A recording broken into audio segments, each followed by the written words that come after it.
ఒక వార్త ఒకటి బాగా వైరల్ అవుతుంది. మీ నోటీస్ కూడా వచ్చుంటదేమో. రోజా గారు ఎక్కడ, వంశీ గారు ఎక్కడ అంటే ఆవిడ యూరోప్‌లో తేలారు. యూరోప్‌లో ఆవిడ ప్రత్యక్షమయ్యారు అని చెప్పి ఆవిడ డ్రెస్సింగ్ మీద కూడా పెద్ద ఎత్తున గతంలో సంస్కృతి, సాంప్రదాయాలు, కట్టు, బొట్టు అని మాట్లాడిన రోజా గారు ఈరోజు ఈ డ్రెస్సింగ్‌లు వేసుకుండి ఎక్కడో విదేశాల్లో హ్యాపీగా ఆవిడ ఎంజాయ్ చేస్తున్నారని సోషల్ మీడియాలో పెద్ద ఎత్తున ట్రోల్స్ అవుతున్నాయి. అలాగే వంశీ గారు ఏమని డల్లాస్‌లో ఉన్నారట. ఓకే. ఏంటి ట్రిప్పులు వెళ్ళిపోయారా లేకపోతే భయపడి పారిపోయారా అన్నది ట్రోలింగ్ అవుతున్న అంశం. ఇదిగో ఆవిడ డ్రెస్సింగ్ కూడా చూడండి, మా వాళ్ళు ఏదో ప్లే చేస్తున్నారు ఇమేజ్. చూడండి మీరు కూడా అందులో అంత అవును, కామెంట్స్ అంతే, ఏం చేసుకోవాల్సినంత అంత అసలు ఏముందని అంటే ఏమీ లేదు. ఆవిడ ఇంతకుముందు చీర కట్టుకోవాలి మన సాంప్రదాయం ఇది అని అన్నారు. సరే. నువ్వేం చేస్తున్నావమ్మా రోజమ్మా అని చెప్పి ట్రోల్స్ అవుతున్నాయి. అది సరే, ఇప్పుడు ట్రోల్స్ చేయడానికి ట్రోల్ వీరుల గురించి మనం ఏం చేయలేము. ట్రోల్ వీరర్స్ను ట్రోల్స్ చేసుకోమనండి వాళ్ళని, అదే కార్యక్రమం. రోజా రాజకీయంగా ఇంకా ఏమైనా మాట్లాడితే ఆ మాట్లాడింది రైటా తప్ప చేయొచ్చు. మిగతా మంత్రుల మీద, మిగతా నాయకుల మీద చేసినట్టే ఆమె మీద కూడా కేసులు ఏమైనా ఉంటే చేయొచ్చు. అలాగే ప్యారిస్ ఆమె అనుమతి లేకుండా వెళ్ళే అవకాశం ఏం లేదు, ఎవ్వరూ వెళ్ళలేరు. అందుకని ఇప్పుడు ప్రతి దాన్ని కూడా ఒక విధంగా అది వ్యూయర్షిప్ కోసమో లేకపోతే ఇన్ఫ్లుయెన్స్ కోసమో చేయటం వల్ల ఏం ఉపయోగం ఉందండి? అంటే మా వీళ్ళు మాట్లాడే వాళ్ళ ఇళ్ళల్లో ఎవరు గౌన్లు వేసుకోరా లేకపోతే డ్రెస్సులు? ఆమె సినిమా తార, అన్ని రకాల డ్రెస్సుల్లో కూడా ఆమె నటించి పాటలు పడి అన్నీ చూసినటువంటి మనిషి. ఇక్కడ రోజాని సపోర్ట్ చేయడం అసలు సపోర్ట్ చేయాల్సిన సమస్య ఏముంది అక్కడ? ఇప్పుడు ఆమె ప్యారిస్ పోవడం నిషేధమా లేదా ఏదైనా చట్టాన్ని ఉల్లంఘించి వెళ్ళారా లేకపోతే ఏమైనా అసభ్యమైన తప్పు ఏదైనా ఉంటే పలానా తప్పు అని చెప్పొచ్చు. అలా కాదు పారిపోయారంటారా మీరు అన్నట్టుగా. ఓకే, వంశీ మీదనే ఏదో కేసు ఉంది, దానికోసం ఆయన ఏదో వెళ్ళిపోయారు అని మనం అనుకోవచ్చు. రోజా మీద పలానా కేసు ఉందని కూడా. ఆడదాం ఆంధ్రాలో 100 కోట్లు స్కామ్ అంటున్నారు. సార్ నేను అడుగుతున్నాను, మీరు కేసు ఏమైనా పెట్టారా? అదే కేసుకే పెట్టారా? అవును సార్, బైరెడ్డి ఈవిడ మీద కేసులు అవుతున్నాయి.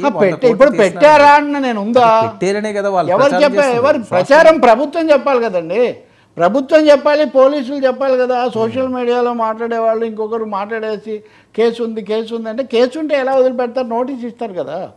కేసు మీరు చెప్తే కేసు ఉంటే మీరు పోనివ్వరు కదా.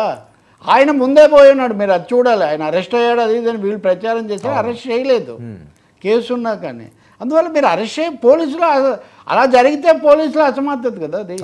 మీరు మీ మీద కేసు ఉన్న వాళ్ళు కూడా లక్షణంగా అంత ప్రముఖ వ్యక్తులు, సెలబ్రిటీలు కూడా విదేశాలకు వెళ్తున్నారంటే పోలీసులు వాళ్ళని ఎందుకు ఆపలేకపోయారు చట్టబద్ధంగా?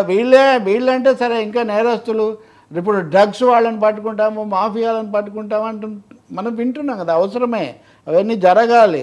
మామూలు రాజకీయ నాయకులు ఇంత సులభంగా వెళ్ళిపోతుంటే ఇక మాఫియాలను పట్టుకోవడానికి సంబంధించి మనం ఎలాంటి సిగ్నల్స్ ఇస్తున్నాము? కాబట్టి నేనంటుంది రాజకీయంగా మాట్లాడాలి. చట్టబద్ధంగా చేసే కేసులు, నిఘా, గాలింపు, వేట అవన్నీ చేయండి. దీంట్లో గౌన్లు వేసుకున్నారా, నిక్కర్లు వేసుకున్నారా ఈ చర్చలు తీసుకురాకండి. ఈరోజు రోజా కావచ్చు, నిన్న ఇంకొకరు కావచ్చు.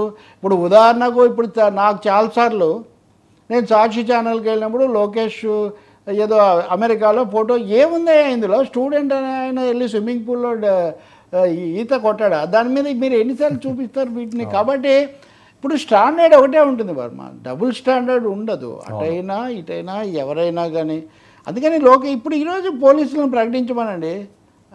ఏది మేము ఇప్పటివరకు వెతుకుతున్నాము, రోజా మాకు కనబడ్డారు ఫలానా చోట ఫోటో, దీని ఆధారంగా మేము మా గాలింపు ముమ్మరం చేస్తున్నాము, అక్కడికి మా పోలీసులను తక్షణం పంపించవచ్చు కదా దాన్ని ఐడెంటిఫై చేసి. అంటే నేను ఇందులో ఒక సైడ్ ఉన్న విషయం చెప్తున్నా. వంశీ కూడా అంతే, డల్లాస్లో ఉన్నాడని తెలిస్తే డల్లాస్కు వీళ్ళు వెళ్ళొచ్చు, పెద్ద సమస్య ఉంది. సో అజ్ఞాతవాసంలో ఉన్నాడు ఆయన వాళ్ళ పార్టీ వాళ్ళే చెప్తున్నారు.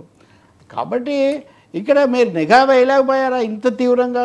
అప్పటికే ఆయన విదేశాల్లో ఉన్నాడు అనేది కథ. విదేశాల్లో ఉన్నాడు అనుకున్నాము, కాదు హైదరాబాద్లోనే ఉన్నాడు. హైదరాబాద్ నుంచి గన్నవరం వస్తుంటే మేము ఆపి అరెస్ట్ చేయాలని మీరు చెప్పారు. మళ్ళీ ఇప్పుడు డల్లాస్ అంటున్నారు. ఇంకా కథలు ఎప్పుడు ఏది చెప్తే అది వినడం తప్ప. పైగా ఇవి సృష్టిస్తుంది ఎవరు? పోలీసులు ఏమని చెప్పారా? నాకెప్పుడు పోలీసులు చెప్పలేదు. నేనేమో ఆయన ఎవరికి come across any official authoritative police version or even government version. మొన్న అదే కదా మనం మాట్లాడాం. కొల్లు రవీంద్ర గారు మంత్రి గారు పేరుని నాని వాళ్ళని తీసిపెట్టాడు, అది ఇది అన్నారు. When a ministry is aware of their whereabouts is all authorized to tell at least his home minister. కాబట్టి మీరు వీటికి అంతవరకే ట్రోల్స్ చేసుకోవడానికి, లేకపోతే ఓయరిజం అంటారు కదా, భారతీయులకు ఓయరిజం ఎక్కువ అంటారు కాబట్టి ఓయరిస్టిక్గా వాటిని చూడటానికి తప్ప అంతకంటే ఏమీ ప్రాధాన్యత ఏమీ లేదు. ఇప్పుడు అంతగా రోజా గారిని కావాలంటే ఆమె గతంలో నటించిన చాలా సినిమాల్లో ఇంకా ఇప్పుడు ఆ సినిమాలో పాత్రకు సంబంధించి ఆమె అనేక రకాల డ్రెస్సులు ఆమె వేసుకొని ఉంటారు.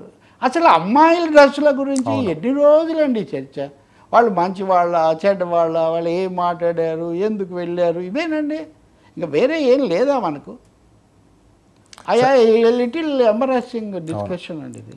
సార్ బంగ్లాదేశ్లో ఏం జరుగుతుంది? ఇప్పుడు అంతకుముందు మంత్రిగా ఉన్నప్పుడు కూడా ఎక్కడికో వెళ్ళారు, పార్టీలో పాల్గొన్నారు, లేకపోతే ఇంకొకటి చేస్తున్నారు. సార్ ఈ రోజు రాజకీయ నాయకులు అవనండి, పబ్లిక్ డొమైన్లో ఉన్నవన్నది ఏం చేసినా చర్చ అవుతుంది. అంతే, అవ్వదు అనడానికి ఏం లేదు, అవుతుంది అంతే. ప్రతి ఒక్కరు ఇప్పుడు చర్చ అనండి, లేదా మీరు తరచు వాడే రచ్చ అనండి, చెయ్యండి, కానీ దాని మీద మాట్లాడే